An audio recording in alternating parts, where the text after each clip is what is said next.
మాత్రం తండ్రి యొద్దకు వెళ్ళిపోవాలి. తండ్రి యొద్దకు వెళ్ళిపోవాలంటే ఏం చేయాలి? ఆ యేసుక్రీస్తుని నమ్మాలి, ఆ యేసుక్రీస్తుని గురించి నమ్మించాలి, ఆయనే మార్గదర్శకుడని చెప్పాలి, ప్రకటింప చేయాలి, అనేకులు రప్పించాలి. ఇదే నా కోరిక, ఇదే నా ఆశయం. జీవితాంతం నేను చనిపోయేంత వరకు ఇదే సేవ చేస్తానండి. ఇదే సేవ మీరు చేయాలండి. ఆ సువార్తను ప్రకటించాలి. ఆ యేసు ఎంత ఖచ్చితంగా, ఎంత గొప్పగా చెప్పాడండి. నేనే మార్గము, నేనే సత్యము, నేనే జీవము, నా ద్వారా తప్ప ఎవ్వడును తండ్రి యొద్దకు పరలోకానికి ఎక్కిపోడు. నేనే తీసుకువెళ్ళాలి. నేనే తీసుకువెళ్ళాలంటే పని చేయాలి. ఎవరు చేశారు పని? యేసుక్రీస్తు చేశాడు పని, అపోస్తులు చేశారు పని. యేసుక్రీస్తు వెళ్ళిపోయిన తర్వాత ఆ భారం అంతా అపోస్తులే పట్టుకున్నారండి, చేత పట్టుకున్నారండి. అదే సువార్త ప్రకటింపజేశారండి. ఆయన మార్గాన్ని గురించి చెప్పారు. ఆయన మార్గాన్ని గురించి ప్రకటించి అనేకులు ప్రభావితులు చేశారు.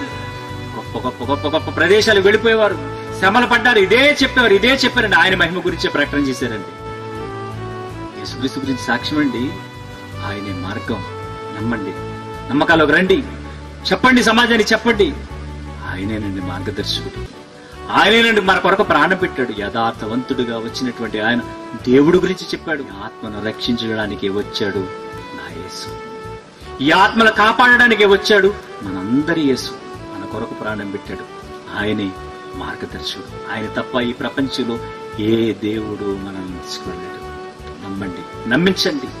నమ్మాలి, నమ్మించాలి అంటే ఆయన గురించి గొప్పగా చెప్పాలి, గొప్పగా ప్రకటింప చేయాలి.